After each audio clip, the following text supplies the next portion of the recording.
रेवाड़ी हरियाणा अग्निपथ योजना को लेकर राज्यसभा सांसद दीपेंद्र हुड्डा का बयान। सरकार ने वापस नहीं ली अग्निपथ योजना तो जारी रहेगा कांग्रेस का सत्याग्रह आंदोलन। कहा, इस योजना से न देश न सेना को और न युवाओं को कोई लाभ। सेना को किसी हालत में कमजोर नहीं होने देगी कांग्रेस। दीपेंद्र हुड्डा बोले, देश के साथ हरियाणा खासकर दक्षिण हरियाणा को इस योजना से है भारी नुकसान। ओबीसी कांग्रेस के राष्ट्रीय चेयरमैन व पूर्व मंत्री कैप्टन अजय सिंह यादव ने अग्निपथ योजना को बताया देशद्रोही पॉलिसी।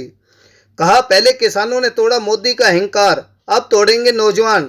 फैसला नहीं बदला तो 2024 में जनता बदल देगी सरकार। कैप्टन, किसी भी तरह सेना के हित में नहीं है अग्निपथ योजना। इस योजना में नहीं है युवाओं का भविष्य सुरक्षित। आज सेना की वजह से है बरकरार देश की अखंडता। वन रैंक वन पेंशन की बजाय तो रैंक को पेंशन स्कीम चला रही है सरकार। बोले, पूंजीपतियों के इशारे पर किया जा रहा है काम। भाजपा अध्यक्ष जेपी नड्डा के चौकीदार की पोस्ट देने वाले बयान का भी किया विरोध। कहा, कृषि बिल की तरह अग्निपथ योजना को भी लेना होगा वापस। रेवाड़ी में आयोजित कांग्रेस के सत्याग्रह आंदोलन में शिरकत करने पहुंचे थे कैप्टन अजय यादव व दीपेंद्र हुड्डा। रेवाड़ी से राजकुमार के साथ भानु शर्मा की रिपोर्ट। सिंह यादव जी, जिन्होंने इस मुद्दे पे, क्योंकि ये खुद एक सर्विसमैन है, शुरू से देश की फ़ौज के लिए जिनका एक स्टैंड रहा है, हमारे आदरणीय पूर्व विधायक राव यादवेंद्र जी, हमारे प्रत्याशी रहे एमएल रंगा जी, हमारे पावल के नए चेयरमैन हमारे भाई वीरेंद्र जी, सभी में के वेद प्रकाश विद्रोही जी, हमारे प्रदेश के प्रवक्ता, मैं एक का नाम नहीं ले रहा क्योंकि जो है वो हम उस समय सार आपको दिलवा देंगे, आप दिलवा देना। अग्निपथ योजना का हम पूर्णतः विरोध करते हैं और हमारी सरकार से मांग है कि योजना वापस ले। और हम इसका विरोध इसलिए कर रहे हैं कि ये योजना ना तो राष्ट्र हित में है, ना देश की फ़ौज के हित में है, ना देश के नौजवान के भविष्य के हित में है। हम देश की फ़ौज को कमज़ोर होने के, अगर किसी भी कदम से कोई कमज़ोर होने की बात आती है तो उसका पुरजोर विरोध करेंगे। देश की फ़ौज को कमज़ोर हम नहीं होने देंगे। इसमें बहुत सी बातें हैं जो अब खोल के हम रखेंगे, मगर बहुत सी हमारी आपत्तियां हैं। लेकिन एक जो सबसे बड़ा अगर नुकसान है देश के नौजवान को तो है ही कि 4 साल के बाद आप पूरे देश में इसका विरोध हो रहा है, लेकिन हरियाणा और ख़ास तौर पे दक्षिणी हरियाणा और वो सारे इलाके जहाँ से फ़ौज की भर्ती होती है, हमारे को बहुत ज़्यादा नुकसान है। इसमें आकलन किया जा रहा है, हर साल हरियाणा से 5000 की भर्ती होती थी, हरियाणा प्रदेश से लगभग, कम ज़्यादा। 2019-20 में जब आखिरी भर्ती हुई, 3 साल से भर्ती नहीं हुई, उस समय हरियाणा से 5000 प्लस भर्ती हुई थी, पक्की भर्ती थी। अब ये क्योंकि ऑल इंडिया लेवल का इसमें क्लॉज आया है तो उसके आधार पर 963 की भर्ती अग्निवीरों की हरियाणा से होगी। इसमें हमारे जो लोकप्रिय सांसद हैं दीपेंद्र जी, भाई यादवेंद्र जी और एमएल रंगा साहब, आज जो है पूरे देश भर में सत्याग्रह किया जा रहा है। कल दीपेंद्र जी जयपुर में थे, मैं जम्मू में था, और मेरे लिए एक फ़ख्र की बात है कि मैं भी फ़ौज में जो है 7 साल काम किया, 1.5 साल मैंने ट्रेनिंग करी।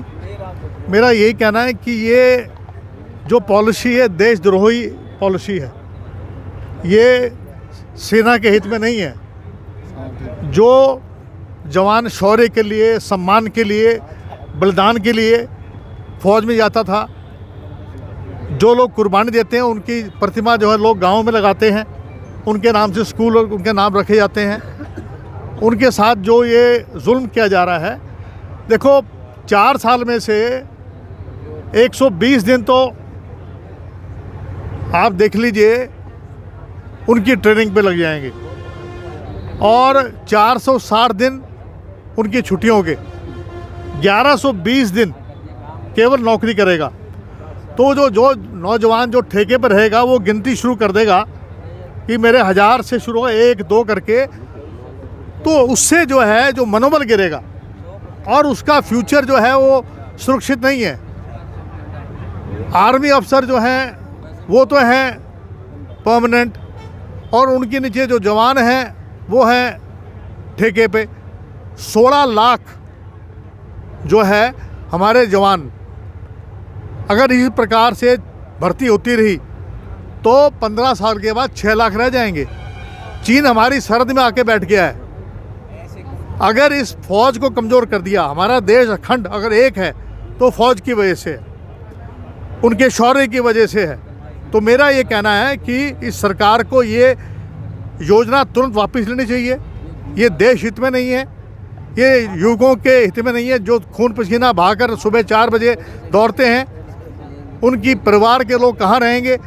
ये कहते थे 1 रैंक 1 पेंशन, ये 9 रैंक 9 पेंशन की स्कीम चला रहे हैं और जो पूंजीपति हैं उनके इशारे पे काम किया जा रहा है। और मैं नड्डा साहब का विरोध करता हूँ, जिन्होंने कहा कि मैं चौकीदार की पोस्ट दूंगा।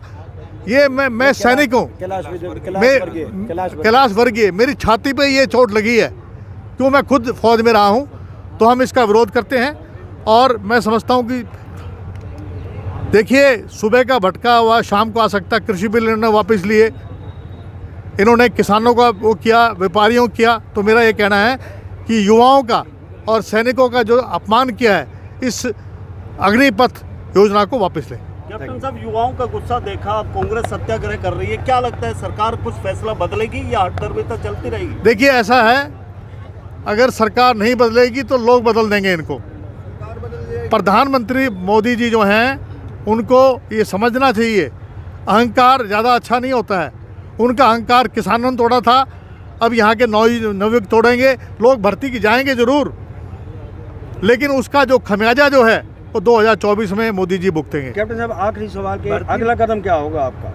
अगला कदम हमारी पार्टी जो है वो योजना तरीके से, हम लोग संगठित लोग हैं, पार्टी के वफादार लोग हैं। अब आ सकता है कृषि बिल इन्होंने वापस लिए, इन्होंने किसानों का वो किया, व्यापारियों किया। तो मेरा ये कहना है कि युवाओं का और सैनिकों का जो अपमान किया है, इस अग्निपथ योजना को वापस